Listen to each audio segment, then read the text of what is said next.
ಏಳು ಮಾಡಿಸಿದಂಥ ದಿನ ಅನ್ನುವಂಥದ್ದು ಒಂದು ವಿಚಾರ ಆಗಿರುತ್ತೆ. ಗುರುಜಿ, ನಾವು ಒಂದೊಂದು ದೇವರ ಆರಾಧನೆಯಲ್ಲೂ ಕೂಡ ಒಂದೊಂದು ರೀತಿಯಾಗಿ ನೋಡ್ತಾ ಇರ್ತೀವಿ, ವಿಶೇಷತೆ ಇರುತ್ತೆ ಅಂತ. ವಿಷ್ಣು ಅಂತ ಬಂದಾಗ ಅಲಂಕಾರ ಪ್ರಿಯ ಅಂತ ಕರೀತಾರೆ. ನಮಗೆ ಶಿವ ಅಂತ ಬಂದಾಗ ನೈವೇದ್ಯಗಳನ್ನು ನಾವು ಜಾಸ್ತಿ ನೋಡ್ತಾ ಇರ್ತೀವಿ, ಅಭಿಷೇಕಗಳನ್ನು ನಾವು ಜಾಸ್ತಿ ನೋಡ್ತಾ ಇರ್ತೀವಿ. ಸೊ ಶಿವರಾತ್ರಿಯಲ್ಲಿ ಈ ಯಾಮ ಪೂಜೆ ಅನ್ನೋದು ಮಹತ್ವ ಅಂತ ಹೇಳ್ತಾ ಇರ್ತಾರೆ. ಶಿವರಾತ್ರಿ ದಿನ ಶಿವನಿಗೆ ಯಾವ್ಯಾವ ರೀತಿಯ ಅಲಂಕಾರ ಮಾಡಬೇಕು, ಯಾವ್ಯಾವ ರೀತಿ ಪೂಜೆ ಮಾಡಬೇಕು, ಯಾವ ಸಮಯದಲ್ಲಿ ಮಾಡಬೇಕು, ಅಭಿಷೇಕಗಳು ಯಾವುದು ಮಹತ್ವ ಪಡ್ಕೊಳ್ಳುತ್ತೆ, ಅದ್ರ ಬಗ್ಗೆ ಮಾತಾಡೋದಾದ್ರೆ ಗುರುಜಿ. ನೋಡಿ, ನೀವು ಆಗಲೇ ಹೇಳಿದ ರೀತಿಯಲ್ಲೇ ಶಿವನಿಗೆ ಅಭಿಷೇಕ ಪ್ರಿಯ. ನೀವು ಎಷ್ಟೇ ಅಭಿಷೇಕವನ್ನು ಮಾಡಿಸಿ ತೃಪ್ತಿ ಆಗೋದಿಲ್ಲ, ಮಾಡ್ತಾನೇ ಇರಬೇಕಾಗುತ್ತೆ, ಮಾಡಿಸ್ಕೊಂತಾ ಇರ್ತಾನೆ ಅಭಿಷೇಕವನ್ನ. ವಿಷ್ಣುಗೆ ಹಾಗೆಲ್ಲ. ವಿಷ್ಣುಗೆ ನೀವು ಎಷ್ಟೇ ಅಲಂಕಾರ ಮಾಡಿ, ಅವನಿಗೆ ಅಲಂಕಾರ ಇನ್ನ ಸಾಕಾಗ್ಲಿಲ್ವೇನೋ, ಇನ್ನೂ ಏನಾದ್ರೂ ಹೂವು ಹಾಕಿದ್ರೆ ಚೆನ್ನಾಗಿರುತ್ತೆ ಅನ್ನುವಂಥದ್ದು ನಾವು ನೋಡಬಹುದು.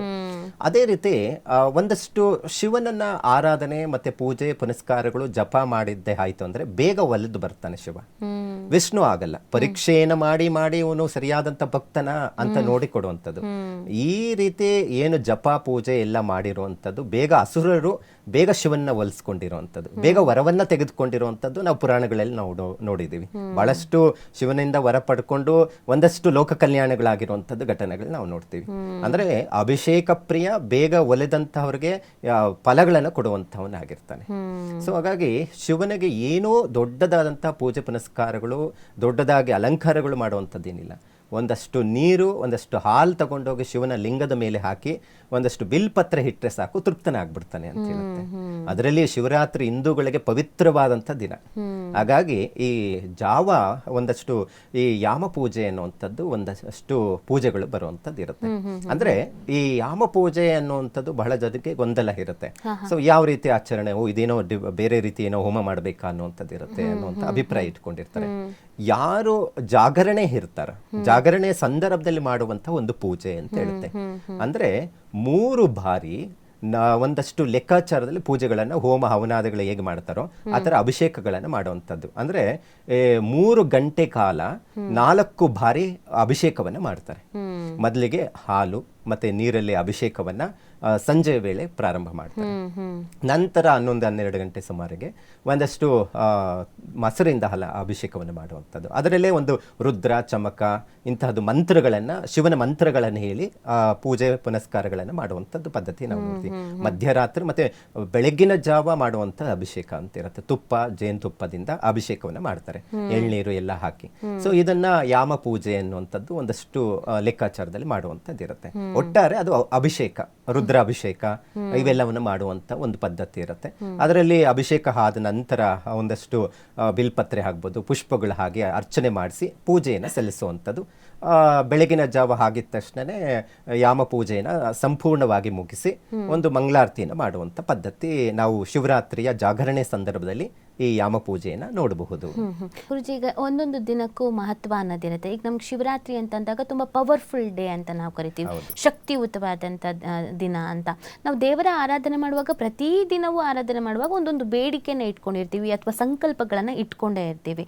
ಬೇರೆ ಎಲ್ಲ ದಿನದ ಬೇಡಿಕೆಗೂ ಸಂಕಲ್ಪಕ್ಕೂ ಈ ಶಕ್ತಿಯುತ ದಿನದ ಸಂಕಲ್ಪಕ್ಕೂ ಇರುವ ವ್ಯತ್ಯಾಸ ಏನು? ನಮಗೇನೋ ದಕ್ಕಬೇಕು ಅಥವಾ ನಾವಿನ್ನೇನೋ ಕಲಿಬೇಕು ಅಂದ್ಕೊಂಡಿದ್ದೀವಿ, ಇದಕ್ಕೆ ನಾವು ಬೇಡ್ಕೊಳ್ಳೋದಕ್ಕೆ ಅಥವಾ ಸಂಕಲ್ಪ ಮಾಡ್ಕೊಳ್ಳೋದಕ್ಕೆ ಇದು ಎಷ್ಟು ಸೂಕ್ತವಾದಂಥ ದಿನ? ಹೇಗೆ ನಾವು ಸಂಕಲ್ಪ ಮಾಡ್ಕೊಳ್ಬೇಕಾಗತ್ತೆ ಬೇರೆ ದಿನಗಳಿಗೆ ಹೋಲಿಸ್ಕೊಂಡ್ರೆ ಈ ದಿನ ಯಾವ ರೀತಿಯಾಗಿ ಮಾಡ್ಕೊಳ್ಬೇಕಾಗತ್ತೆ ಅಂತ? ನೋಡಿ, ಸಾಮಾನ್ಯವಾಗಿ ಶಿವನ ಆರಾಧನೆ ಮಾಡಬೇಕು, ಪೂಜೆ ಪುನಸ್ಕಾರಗಳು ಮಾಡಬೇಕು ಅಂದರೆ ಯಾವುದೇ ರೀತಿಯಾದಂಥ ಆಸೆ ಆಕಾಂಕ್ಷೆಗಳನ್ನು ಇಟ್ಕೊಳ್ಬಾರ್ದು. ಯಾಕಂತ ಹೇಳಿದ್ರೆ ಶಿವ ನಿರಾಕಾರ ಅಂತ ಹೇಳ್ತೀವಿ. ಅಂದರೆ ಆತನಿಗೆ ಏನು ಕೊಡಬೇಕು, ಏನು ಮಾಡಬೇಕು ಅಂಥದ್ದು ಇದ್ದೇ ಇರುತ್ತೆ. ಆದರೆ ನಮ್ಮ ಜೀವನದಲ್ಲಿ ಒಂದು ಆಸೆ ಆಕಾಂಕ್ಷೆಗಳು, ಏನಾದರೂ ಒಂದು ಮಾಡಬೇಕು, ಮಕ್ಕಳ ಏಳಿಗೆ ಆಗಬೇಕು, ಒಂದು ಸಂಕಲ್ಪ ಅಂತ ಇರುತ್ತೆ. ಇದು ಸರ್ವೇ ಸಾಮಾನ್ಯವಾಗಿ ಎಲ್ಲರಿಗೂ ಬರುವಂಥ ಒಂದು ಆಸೆ ಆಕಾಂಕ್ಷೆಗಳು. ನೋಡಪ್ಪ, ಇವತ್ತು ಶಿವರಾತ್ರಿ ಶಿವನ ದರ್ಶನ ಮಾಡಿಬಿಡೋಣ, ಏನೋ ಒಂದು ಸಂಕಲ್ಪ ಮಾಡೋಣ, ನಮ್ಮ ಕೋರಿಕೆಗಳನ್ನು ದೇವ್ರಿಗೆ ಅರ್ಪಣೆ ಮಾಡೋಣ ಅನ್ನುವಂಥದ್ದು ಬಹಳ ಜನಕ್ಕೆ ಅಂದ್ಕೊಂಡಿರ್ತಾರೆ. ನೋಡಿ, ಯಾವಾಗಲೂ ಅಷ್ಟೇ ಒಂದಷ್ಟು ಹಾಲು ನೀರು ತೆಗೆದುಕೊಂಡೋಗಿ ಶಿವನ ಮೇಲೆ ಹಾಕಿ ಬಿಲ್ಪತ್ರೆಯನ್ನು ಹಾಕಿ ಪ್ರಾರ್ಥನೆ ಮಾಡಿಕೊಂಡ್ರೆ ಸಾಕು, ನಿಮ್ಮ ಪ್ರಾರ್ಥನೆ ಫಲಿಸುತ್ತೆ ಅಂತ ಹೇಳುತ್ತೆ.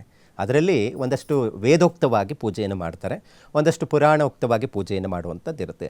ವೇದೋಕ್ತ ಅಂತ ಹೇಳಿದ್ರೆ ಅದಕ್ಕೆ ಒಂದಷ್ಟು ಮಂತ್ರಗಳು, ವಿಧಿವಿಧಾನಗಳನ್ನು ಆಚರಣೆ ಮಾಡುವಂಥ ಪದ್ಧತಿಗಳನ್ನು ನಾವು ನೋಡ್ತೀವಿ.